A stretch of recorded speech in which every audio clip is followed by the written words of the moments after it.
If you want to make your weight training sessions, get more out of them, recover better, both during the session and then in between, increase your cardiovascular base. I am Judd Lienhard, former Army Ranger, college linebacker. I've been a strength and performance coach for over 15 years. Let's get into it. HIIT versus cardio versus weights, and what do you need to work on after 30? Weight training depends on a cardiovascular base. You need a good cardiovascular base to support good weight training. How does your body fuel exercise? We can measure how much energy we're using simply by measuring how much carbon we're expelling. So if you want to lose fat, literally you breathe fat out of your body. If you can raise your VO2 max, that is the one thing you can probably do that will make your chance of dying lower. But how do we do that? Every type of physical activity is a cardiovascular activity. That's where a lot of these PhDs and doctors that know the science really well, they fucking get lost in the sauce a little bit. I don't know why they don't understand, because they're smart people, that it's a fucking continuum. It's a spectrum. It's best to do a lot of low intensity, steady state cardiovascular activity, because that is going to be the base. And if you don't have a good cardiovascular base, all other things are going to suffer. Hey, thank you guys for listening. I just wanted to take a brief break to ask you guys a couple questions. First, are you happy with your current state of athleticism? Second, do you feel like you used to maybe be an athlete, but you've lost some of that athleticism and you feel like you just can't regain it due to either age or injuries? For those of you that don't know my background, for over a decade, I was a speed, strength, and performance coach for dozens of elite athletes. And I used that experience to build a program called MASS Method. It stands for Movement, Athleticism, Strength, and Speed.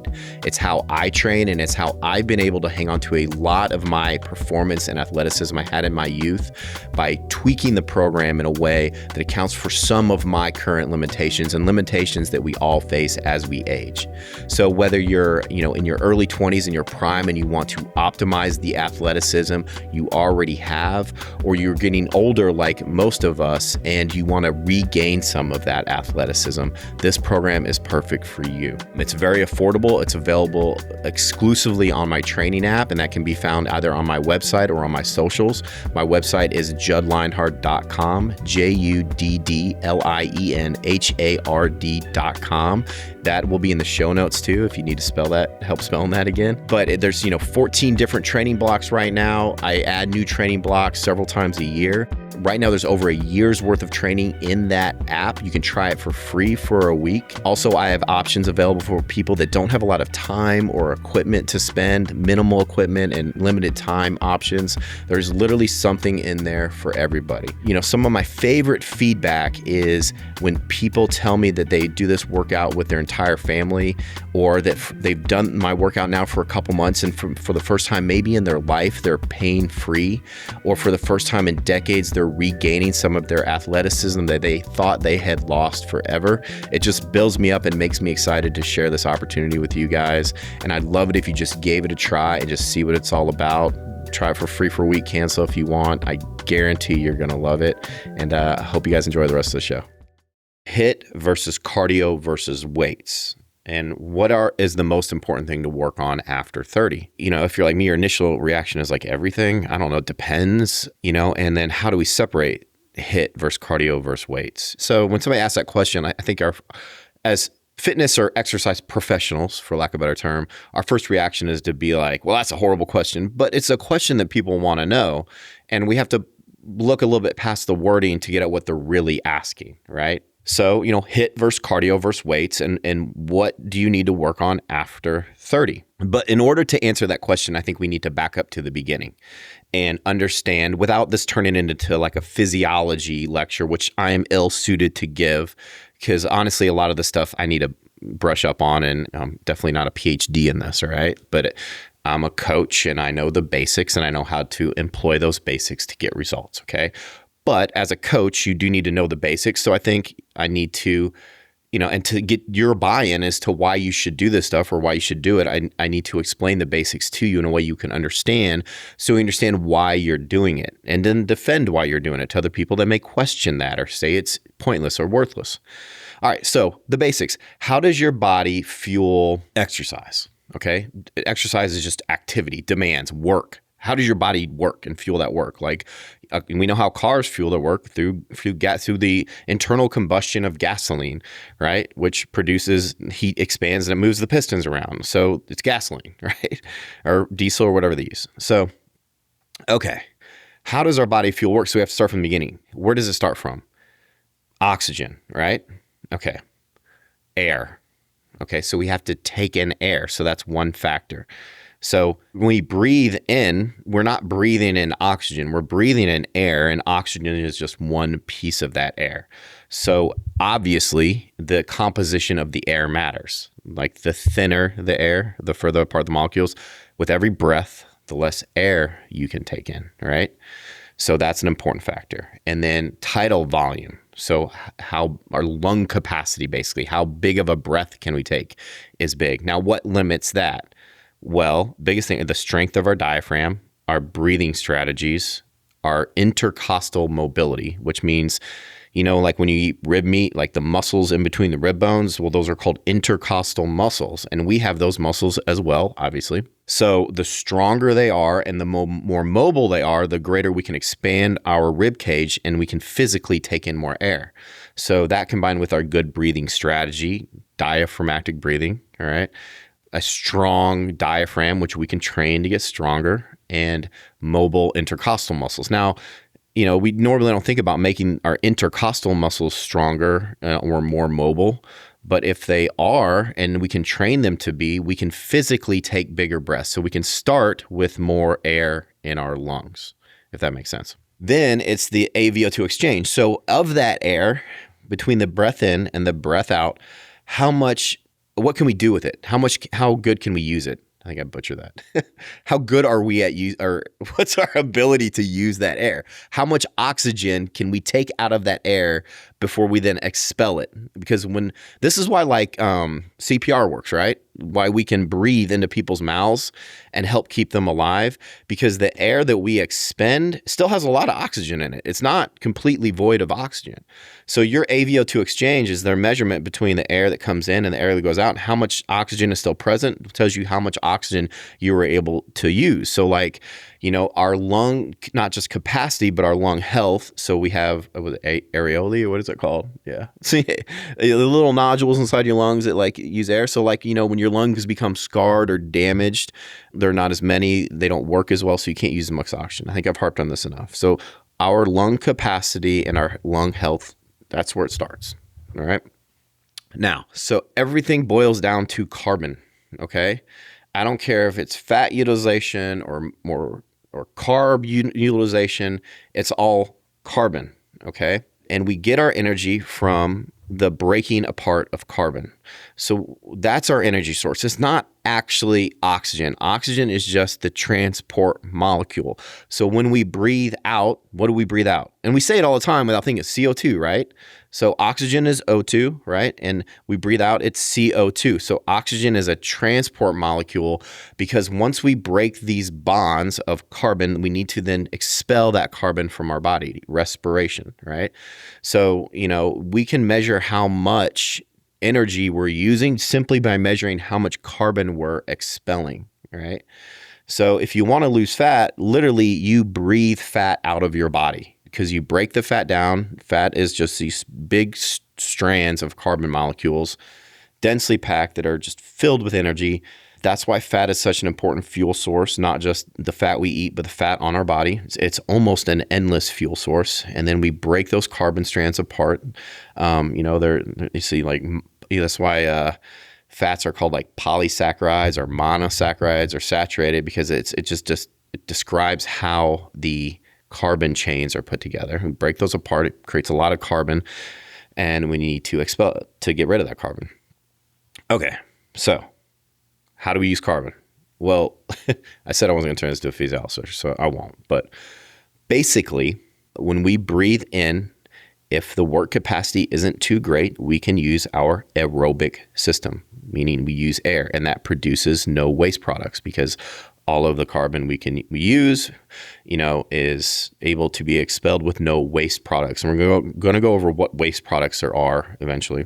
and what are actually waste products and what aren't waste products, okay? Because the number one waste product you're probably thinking of is lactic acid, okay? And that's not actually a waste product. Well, I'll explain it really succinctly, hopefully. All right, so it's either the aerobic system if we're not working too hard, and then we go into the glycolytic system, which is what it sounds like. We have to break down glucose directly into pyruvate, which does create a waste product. And then the final one is the phosphocreatine system, okay? So like when we're working really, really hard. And all of those come with trade-offs, right? The aerobic system, you can work for a long time with no waste products, but you can't work very hard. Glycolytics in the middle, obviously, when we need to work a lot harder. And then for very short, very extreme bouts, it's phosphocreatine. All right, so that's the basics. Now, HIIT refers to high intensity interval training. Steady state refers to you get your heart rate to a certain level, right? All right, so everybody tries to differentiate those two into two distinct groups, okay? And they impart benefits, distinct benefits on each group. And what those benefits are in their minds, I guess, varies on their background. And then the third group in their mind is weight training. Now, I want to be very clear about something. Every type of physical activity is a cardiovascular activity, okay? Anything that is anaerobic, right, is also aerobic, because anything you do that relies on anaerobic, meaning without oxygen, okay, you're going to need an aerobic system to then recover between bouts and get you back to your homeostasis. So weight training depends on a cardiovascular base. So that implies two things. Weight training can be used to improve your cardiovascular fitness with a bunch of caveats here. And also, you need a good cardiovascular base to support good weight training. Maybe write that one part down because I think I droned on a little bit at the beginning. Weight training can be used as high intensity interval training. Weight training can be used to improve your mitochondrial health, all right, and your cardiovascular health. So when you ask somebody like, no, that's not cardio, that's weight training, it's not that easy. You really have to think about what type of weight training they're doing and how they're doing it. And weight training is great because it can, if done right, be used to both strengthen your muscles while simultaneously strengthening your cellular health and your cardiovascular system. Now, as with everything else, there's always a trade-off. The more you try to do one with the other, the more compromises you make, the less good it is at either, okay? So does weight training improve mitochondrial health as much as steady state low intensity cardio? No, absolutely not. Does cardio improve muscular strength as much as weight training? No, absolutely not. Does doing weight training in a way that improves your cardiovascular fitness, does that have the potential to make you as strong and powerful as if you do it without attempting to do both? No, of course not. All right.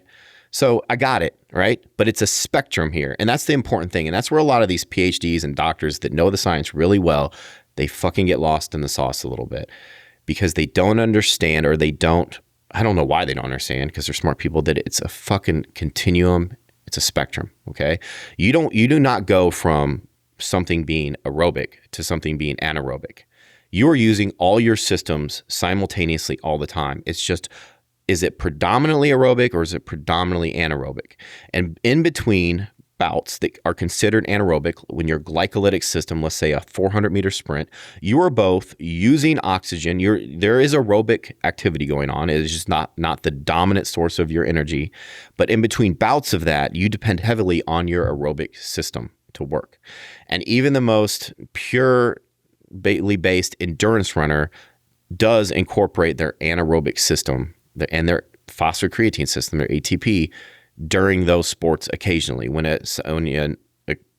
ultra marathon runner is running and he's at zone 2 and he has to sprint up a hill for 5 seconds, he uses phosphocreatine. You use phosphocreatine all the time regardless, but sometimes for a brief period of time, he has to have muscle strength and muscle power, he or she, that goes above and beyond whatever energy source that's oxygenated can provide for that, okay? So far I haven't done shit to help you guys out like at all as far as what should you do.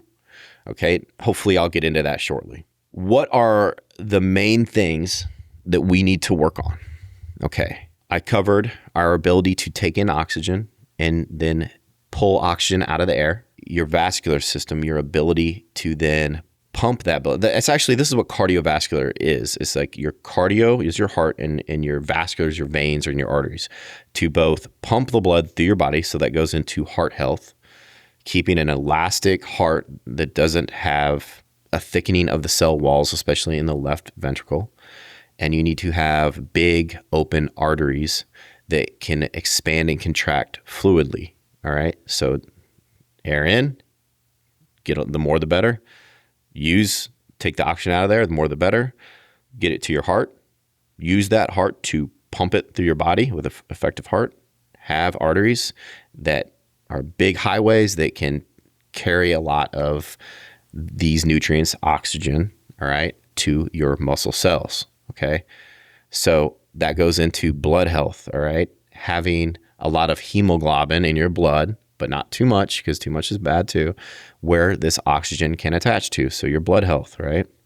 And then once it gets to your cells, we have the intracellular space, which some stuff can be done there, but then we have the mitochondria. And, we are discovering more and more how vitally important the mitochondria is to our health and longevity, okay? And once the mitochondria starts to deteriorate, all forms of cellular health and physical health, mental health goes into that, starts to deteriorate along with it, okay? So most of our daily activity depends on that chain, okay? So the best way to improve that is through, honestly, steady state cardiovascular activity for most of your exercise. And most means time spent, okay? So if you are afforded the opportunity, it's best to do a lot of low intensity, steady state cardiovascular activity because that is going to be the base. That is the base, all right? I love muscle health and ultimately muscle health is going to be of paramount importance to your health, all right? And I love resistance training, but if you don't have a good cardiovascular base, all other things are going to suffer.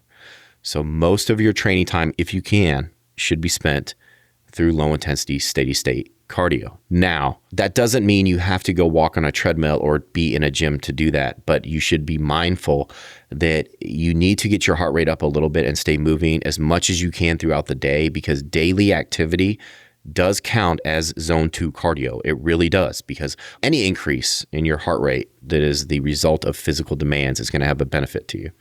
All right. Now, I'm not going to parse words here with the zone 2 and the zones.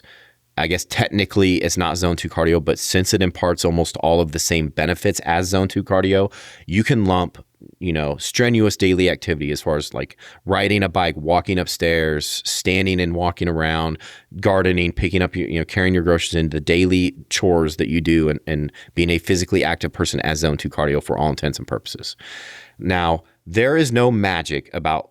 Let me go into the zones real quick because everybody's always worried about the zone that they should work in. The zones just came about by people looking at the standard person and demarcating about where we reached our lactate threshold and then we reached our OBLA or onset of blood lactic acid, which misnomer, whatever. And then when we have to be almost pure phosphocreatine because the intensity is too high, okay? So it just goes, zone 1 is like you're sitting around, you're not doing much. Zone 2 is when that lactic acid starts to barely rise, okay? And then at the end of zone 3 is when it starts to really, that's called OBLA. So the lactate, it doesn't come up in a nice gentle curve. It starts to rise gradually here, right? And then it starts to go up really fast. So the zone 2, all it is you want to work right around that point between when it starts to rise gently but before it starts to go up really fast. So that, you get used to handling a little bit of lactate in your system all the time. And we'll go over lactate in a little bit. It's not lactic acid. We'll go over that in a little bit. But predominantly, it's your mitochondria that are doing the work. So they get all of the benefits from that. And then it's not so strenuous that you can't, the recovery is harder, that you can't do it for very long. So you can do it for a long time, okay? Now, studies show VO2 max is going to occur right around the lactate threshold occurs, it depends. If you're in really good shape, you're like an elite runner, it's like 90%. But for most people, it's about 75% of your VO2 max. So when they look at the zone 2 magic here, that zone 2, zone 3 barrier, that's right around 75% of your VO2 max. And that's the reason for that. Now, if you want to work your VO2 max, that's, you got to get 85, 90% of your heart rate in order to work that. For most people, the average person, like I said, if you're in extremely bad shape, then no. But if you're an endurance runner, a trained elite endurance runner, those zones are almost useless to you because your heart rate, you're so efficient at using and clearing, lactate and all that stuff that you can't really go by those zones anymore. But for most people, myself included, it's a fairly accurate guide. Is it a magic number though? So that if I'm working at 80% of my max heart rate versus 65, that all of a sudden, I've heard people say that zone 3 is useless because you're in the middle and it's no good. That's idiotic, all right? So if I'm working slightly harder and I have slightly more lactate in my system or in more daily activity realm where I'm like more squarely in my zone 2, is that a huge deal? No, it's not, all right? So don't be dogmatic about these zones. And, studies show and that VO2 max is the most important indicator of mortality, all right? The better your VO2 max, the less likely you are to die, all right?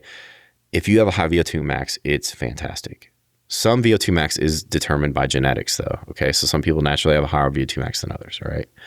But if you can raise your VO2 max, that is the one thing you can probably do, even more than probably increasing muscular strength, that will like make your chance of dying lower, okay? But how do we do that? So the common sense answer is to say, hey, I need to work a lot in that VO2 max area. And yes, you do need some of that, but you need to work the base first, all right? To achieve a higher VO2 max and to be able to hold it is an indication of your fitness, all right? You first need to build that mitochondrial base, all right? You need to increase the powerhouse first. So a lot of your VO2 max work has to be done at lower intensities, far from your actual VO2 max. I know that sounds counterintuitive because it's going to buy you that extra cellular power that you're going to need when it's time to test that out, for lack of better terms on my part. So that goes back to the importance of mitochondrial health and lower intensity cardiovascular activities, making up a higher percentage of your working time, if at all able. Also, we have to remember that when we tax ourselves with, extremely hard bouts of exercise, our aerobic capacity and our mitochondrial health is extremely important for our ability to recover quickly between those bouts, okay? So just doing high intensity interval training, if that's all you do, it's good. You're leaving a lot on the table because you're not spending enough time in those lower intensities outputs in order to maximize your recovery ability between these bouts of high intensity work. And it's the same thing that being said for your VO2 max work or your threshold work or glycolytic work, however you want to frame it, is for your weight training. If you want to make your weight training sessions, get more out of them, recover better both during the session and then in between, increase your cardiovascular base. Do more training that will help your mitochondrial density and your enzymatic functions, right? Because when you train in that zone, lower intensity, you not only increase your mitochondrial density, you make them bigger in relation to your cells, you also do a lot to increase your enzymatic activity that helps you break down these substrates, these things into usable substrates to provide you with energy. Now, that being said, if you're short on time to work out during the week and you don't know whether you should do 3 hours a week of low intensity work or 3 hours a week of HIIT, or maybe let me rephrase that. Let's say you have 3 30-minute blocks a week, right? So not 3 hours. And you don't know what to do HIIT. Why? Because it's just not enough time to get the value from the low intensity stuff. And then try to increase your daily activity outside of the gym in order to help your mitochondrial health. Because that HIIT training it's both going to check the boxes that the lower intensity training doesn't. And what are those boxes?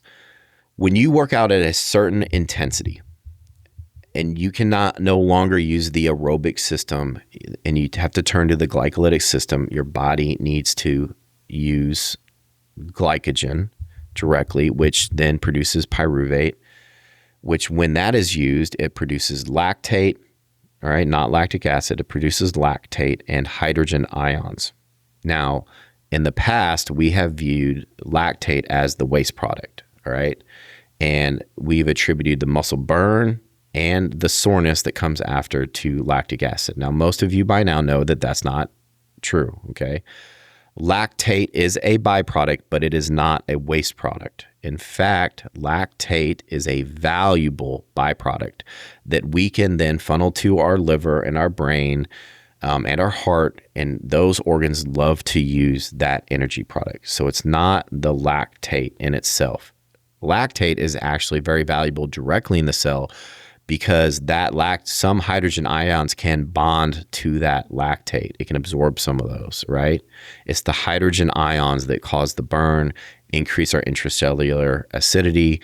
It hurts the coupling of our muscle fibers, things like that. So it's the hydrogen ions. And this type of training above not just your lactate threshold, but that's important to do threshold training to where you're purposely working out somewhere in that zone 3 to zone 4 area to where you have a lot of lactate in the system in order so that your body gets used to being able to use that lactate by increasing, well, your mitochondria can use it directly, but also increasing your lactate dehydrogenase, which is an enzyme that can then use that lactate. So you actually increase the enzymes in your body, all right, by working out in that zone.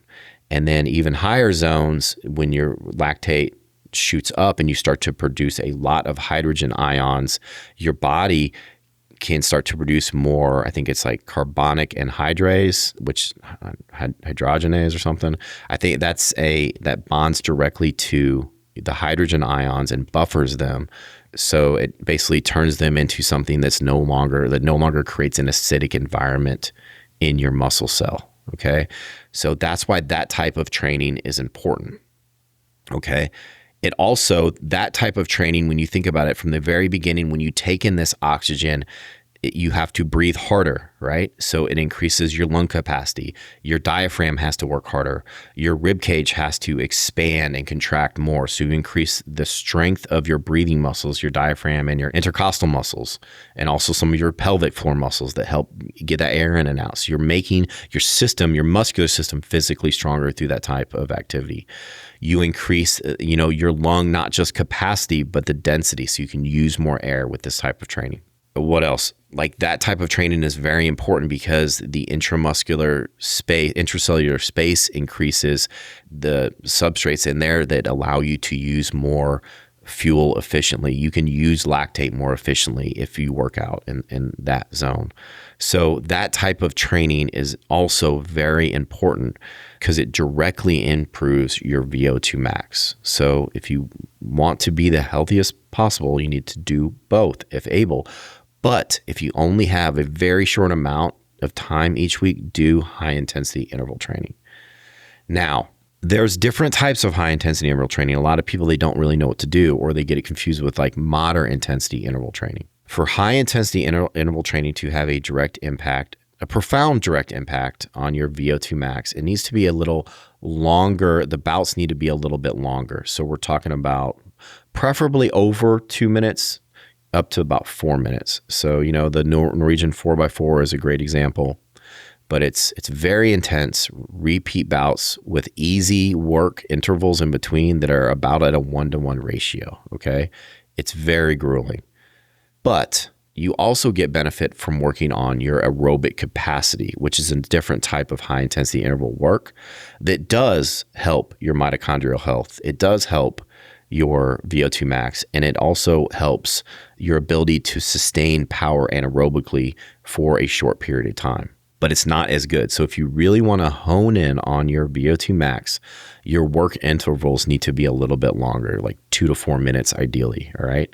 But so there's three main areas. You can divide your cardiovascular and cellular fitness into three main areas here, okay? Steady state, low intensity, where you're not producing a lot of lactate, all right? So something where you can sustain it at a steady pace for over 30 minutes fairly easily. You can maybe breathe through your nose a lot of the time. You can have a conversation while you do it. So most of your time, if able, should be spent there, okay?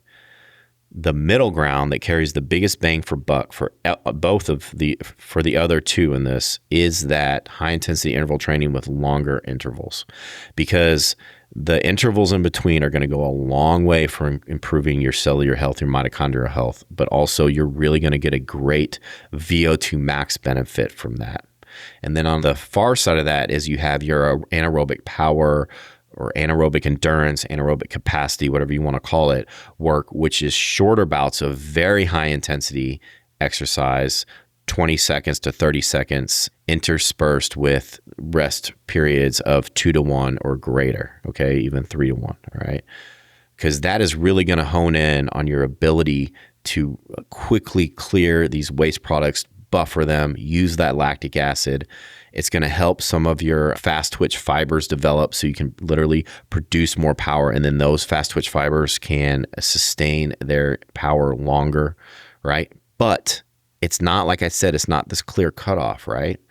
So you have to analyze what you feel your weaknesses are. So if let's say you're a person and you're not very physically active, you probably, but like you'll get in and you'll lift weights really hard, several times a week, you probably aren't very healthy, don't have very healthy mitochondria. So the best thing for you to do is work the far end of what you're currently working, which is just low intensity, steady state cardio. So if you're lifting weights heavy, it's probably best to just add some easy cardio, because that's going to help you recover. It's going to help directly support your weightlifting. All right. If you're one of these people and you like to move around, you have a fairly active lifestyle, but you don't work out hard very often, so you never really feel the burn, you would probably benefit more from interval type training, okay? High intensity interval type training. If you don't lift weights, you'd probably benefit the most from Tabata type work, which is like very high intensity anaerobic capacity type training, because that work is going to help your cells, your mitochondria. It's going to help your glycolytic system, and it's really going to help even with some muscle strength and power, right? So for you, that's maybe your biggest bang for buck. So there's people that do things like they like to go for walks in their neighborhood, or they're really active chasing their kids around, and they're, you probably have a decent aerobic base, honestly. And especially these people that let's say they hate lifting heavy, but they like to do yoga or something like that. You'd probably benefit more from some anaerobic capacity training, honestly, rather than just more steady state. You know what I mean? Ideally, you'd be incorporating some heavyweight training in there a little bit.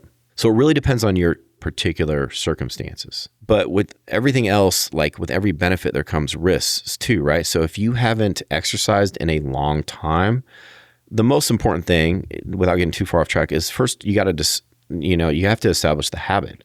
So just get out and go for a steady state, easy walk, maybe weighted with a little weight on your back or something, just a little bit, several times a week to establish a cardiovascular base and to establish the habit. All right. And it's also very safe. So you're not likely to really injure a joint or blow your back out or blow a knee out. You're not likely to have a heart attack, So just do that for a period of time. And what's a period of time? I don't know, man, because I don't know you, but 1 to 2 months, maybe even, probably at least a week or two, depending on what kind of shape you're in. And then after a week to up to 2 months, if you're in really, let's say you're obese and you haven't worked out for years, you probably need to do that for a couple months. All right. After that period of time, some weight training to support total body weight training a couple times a week to support general muscular skeletal strength and power. Okay. So, at a bare minimum, what people should be doing, I think, the HIIT was all the craze for a while, and now it's zone 2. It really is. You should probably work either side of the spectrum. You should be doing some total body weight training, not a lot, twice a week, maybe 3 times a week, maybe, and a lot of low intensity, steady state cardio, because that's going to help a lot of that stuff in the middle. Okay. Like if you haven't done anything, if you're starting from scratch. And the next thing you should probably add into that is some VO2 max work because it's so important for your overall health. And then once you've done that and you feel like you have a routine there, and then you can check the box on some like speed and power training, and then some of that anaerobic power training, and the good news is that while the weight training and the aerobic training, those take quite a while. I mean, if you're going to weight train, you probably need to dedicate at least a couple hours a week to it. Same with your aerobic base training, probably a couple hours a week at the minimum. Your speed and power training and your anaerobic power training, which are two separate things. Okay. I want to clarify that. You do one and kind of help the other though, because it's not black and white like people make it out to be. You can do both of those things in very short amount of times, right? So let's say, you're doing 2 to 3 sessions of low intensity aerobic training a week where you walk the neighborhood for 45 minutes to an hour. Okay. You're doing, so that's 2 hours of work, let's say. And then you're doing 2 total body weight sessions a week. So that's 2 more hours. So that's 4 hours of your weight training, right? And you're like, well, how much time do I have in a week? I still got to do my anaerobic power. I still got to do my speed and power. I still got to do my mobility. Well, your mobility and stuff, you can just incorporate that in your weight sessions the first 5 to 10 minutes or before your steady state training, anywhere you want. You can improve your mobility in 10 to 20 minutes a week, all right? And then your anaerobic power training, you can do 2 Tabatas a week and see great improvements in your anaerobic power.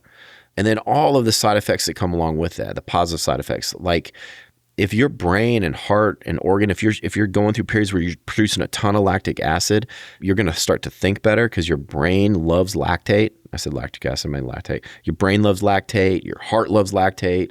You get used to, develop enzymes so the organs that love lactate can better use that lactate. The point is here, it's a very small time commitment to do anaerobic power training and to do speed and power training.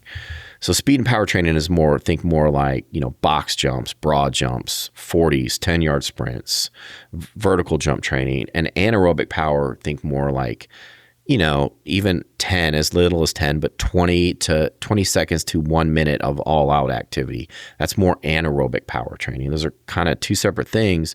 Although, some anaerobic power can help your speed and some speed training can vice versa, right? So it's not black and white. We don't have to completely separate things. Okay, so let's go into like weight training a little bit.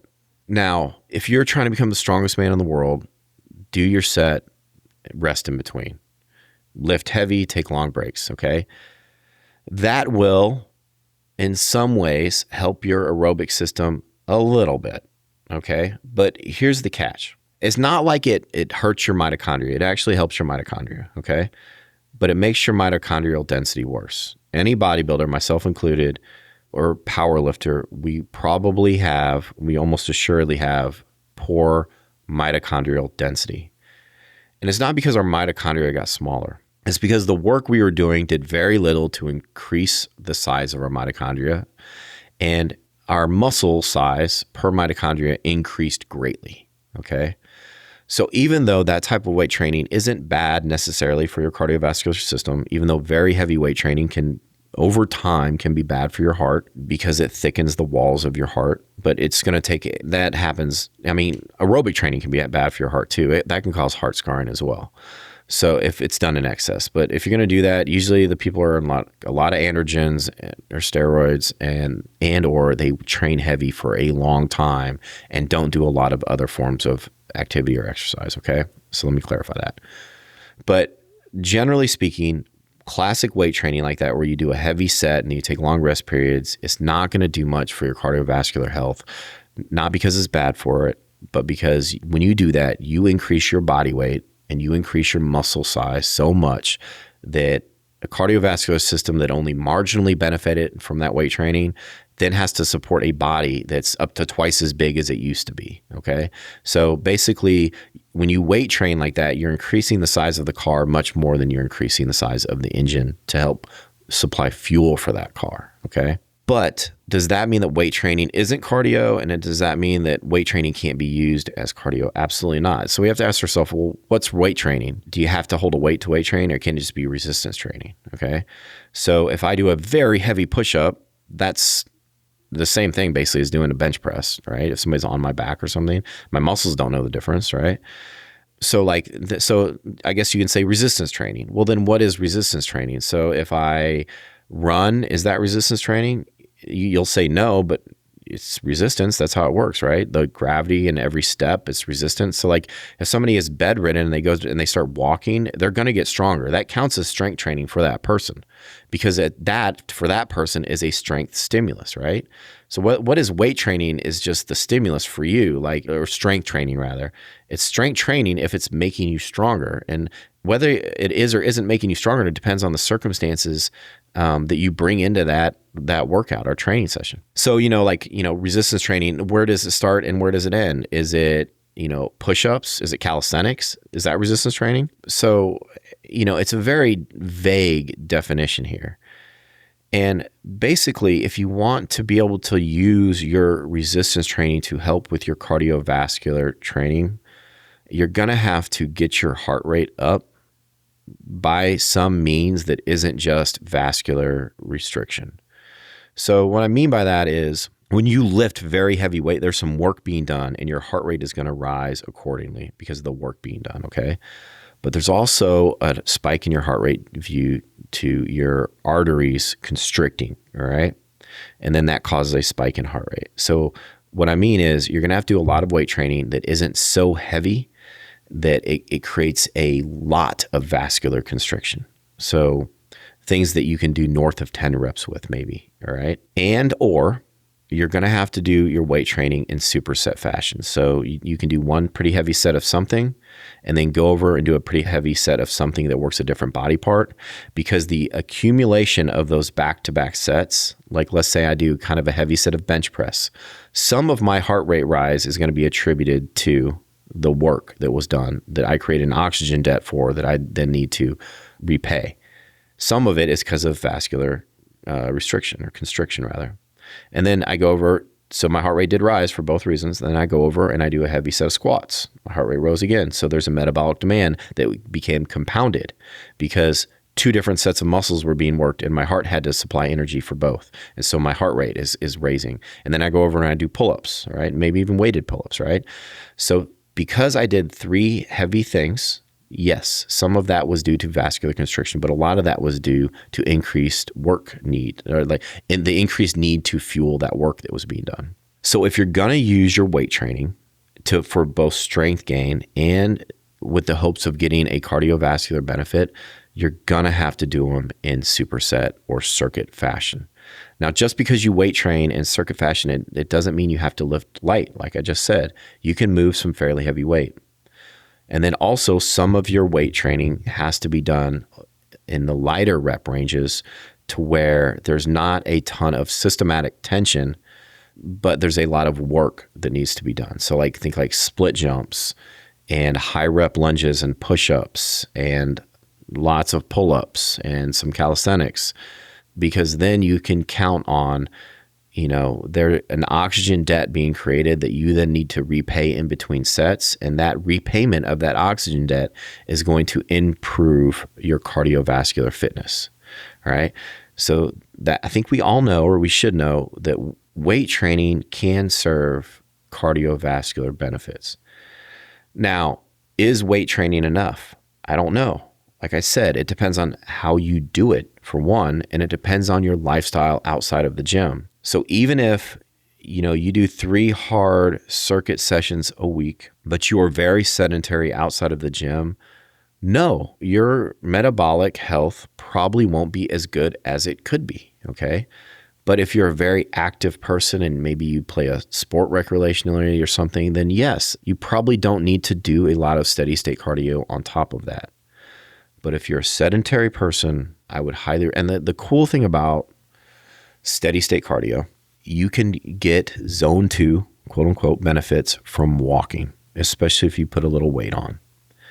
And it's very cheap to buy a backpack and fill it with something, or it's very cheap to buy like those Go Ruck plates or something. I got one, they're very comfortable, and you don't need a gym and you can do it whenever. So if you can wake up a little bit earlier, I know it's hard, or if you're going to be on a meeting, and the cool thing about low intensity cardio is you can talk and carry on a conversation while you do it. So if you can think of some stuff in your life that you have to do anyway, if you can think of a way to either to do it while you're doing your cardio, or to get your cardio in before your kids get up or after they go to bed. You can, I know it's boring, but you can get a treadmill and put it in your house and watch TV while you walk on the treadmill. Just any way you can spend 2 to 3 hours a week doing that is going to greatly improve your overall health. Okay. It's hard for me to distance run right now because I weigh so much, so I can kind of sprint pretty well, but it's just, I have a knee issue in my right knee, and just the pounding of distance running at my body weight isn't conducive for me. So I put on that Go Ruck. It's 20 pounds, and I just do incline walking on the treadmill a couple times a week. And that serves as my metabolic base. That's my cardiovascular base. That's all I need to do. And then, once or twice a week, I'll do some interval work, either on, like an assault bike or a rower, where I work on my anaerobic power and capacity. And I'll do maybe one Norwegian 4x4 or something akin to that on a stationary bike once a week. So I'm probably doing 2, maybe 3 hours of cardio a week. And no, that's not going to turn me into a great endurance athlete, but it's going to give me a base of fitness to support my weight training and my speed and power training that I love to do. It's going to help give me insurance against some of these heart problems that men my age that take testosterone, for one, and love to lift weights and have for a long time, some insurance against some of the detrimental effects from that. It's going to help my brain and my heart health, right?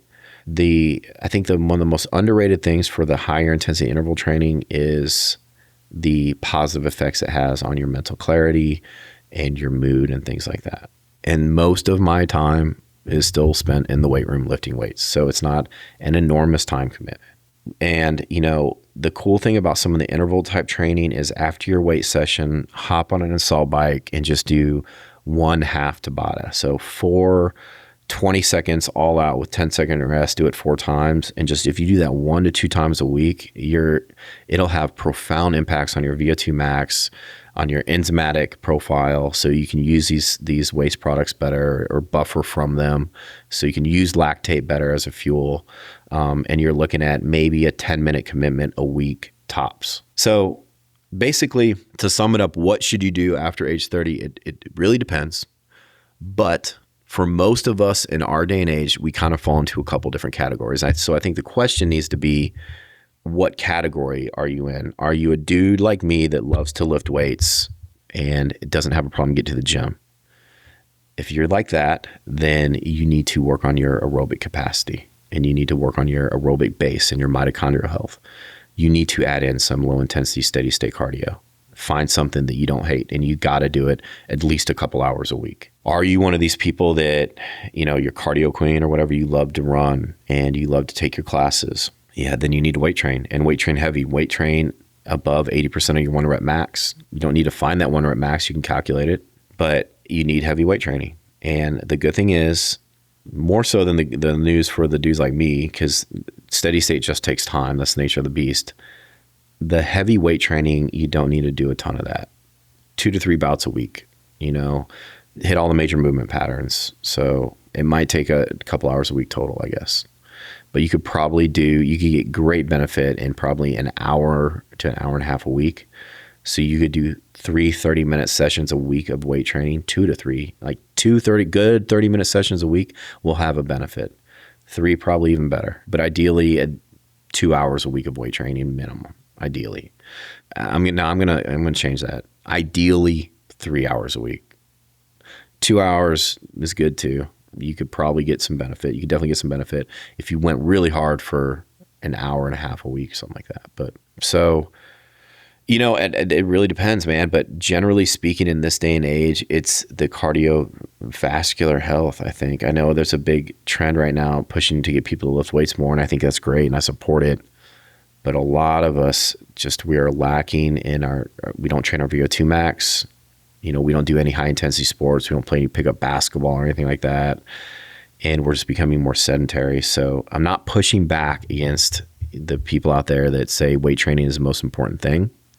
I'm just saying that we have to really consider how important our cardiovascular fitness is, and that we're probably not, developing it like we should in this day and age because we're sitting so much and we're just not being active. But that's basically it.